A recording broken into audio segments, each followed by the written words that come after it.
Long ago, Valinor was a different world. In the woodlands east of Mathalia stood the legendary crystal city of the High Elves, the most powerful race of their age. Their armies nearly conquered the entire world. Nearly. To the east lay Vampirivich, homeland of the vampires, creatures of chaos and ambition. To the west rose the newly forged kingdom of Candaria, where the human-demon hybrids dwelled after the conquests of Candor the Great. And to the south stretched the shadowlands of Savata, realm of the Dark Elves. The High Elves were magnificent, but magnificence is never eternal. In time, it becomes corruption. Believing themselves superior to all others, the High Elves sought to eliminate the other 3 magic types from the world. The Woodland Elves were cast from the Crystal City because of their affinity for nature magic. The Dark Elves were persecuted, their lands raided and their people enslaved. Humans, vampires, dwarves, druids, none were spared. In the name of order magic, the High Elves performed terrible experiments, creating horrors beyond imagination. Their downfall began with Queen Seri, the Crystal Queen, the Witch Queen. At the time, she was the most powerful wielder of order magic in all of Valinor. Her mastery of crystal magic was legendary, commanding powers that have long since vanished from the world. Her power grew so vast that she declared herself a goddess, and the High Elves worshipped her. Yet, not everyone in the Crystal City bowed to her will. The Lunari clan denounced Seri as a madwoman. They rejected her cruelty and refused to worship her. To them, order magic was not divinity, it was a gift, a tool granted to those born with it. Taking their sacred lunar crystal, the Lunari abandoned the Crystal City and seceded from High Elf rule. Branded heretics, they fled west to Candaria, where they established their own freehold.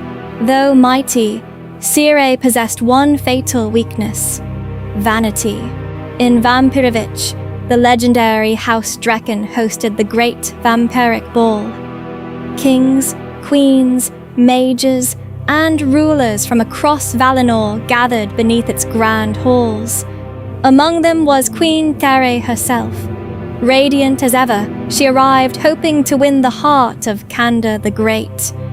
But another captured his attention: Princess Sofia Dreken. With radiant blonde hair, crimson eyes, and a graceful elegance that captivated all who beheld her, Sofia became the star of the evening.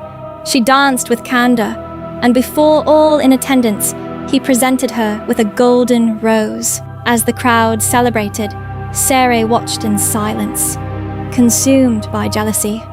Soon, Candor proposed to Sofia, and Seri's obsession became fury. With the aid of House Dresden, ancient rivals of the Drekens, Sofia was abducted. The princess was dragged before Seri's crystal throne and publicly humiliated while High Elf nobles laughed at her suffering. Then she was taken beneath the Crystal City. There, she was experimented upon. And there, she died. The free peoples of Valinor had endured enough. Magic was never meant to serve a single ruler or a single civilization. It was meant to exist in balance. An alliance of vampires, Candarians, and Dark Elves united and marched upon the Crystal City. The war that followed shook the world. At first, the High Elves seemed unstoppable. The Witch Queen cut through her enemies with terrifying power, leaving death in her wake.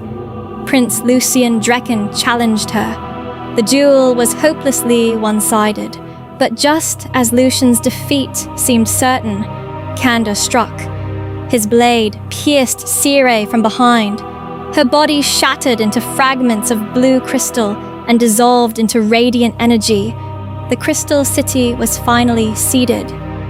The High Elves were drawn into the Crystal Seed, while others escaped through portals to the distant continent of Yol. At last, Valinor was free of the High Elves. Their race vanished from the records of Valinor, and the crystal seed was hidden away in a secret place, guarded by a shadow guardian. The 4 magical orders were established.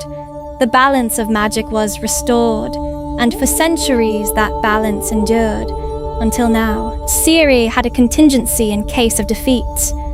Before her demise, she scattered clear crystals among the woodland tribes outside the Crystal City. Through them, her voice whispered across the centuries.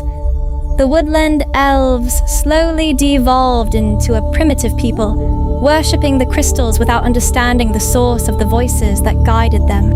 Waiting, always waiting, for the day a mage blessed with crystal magic would hear her call and free the Crystal City.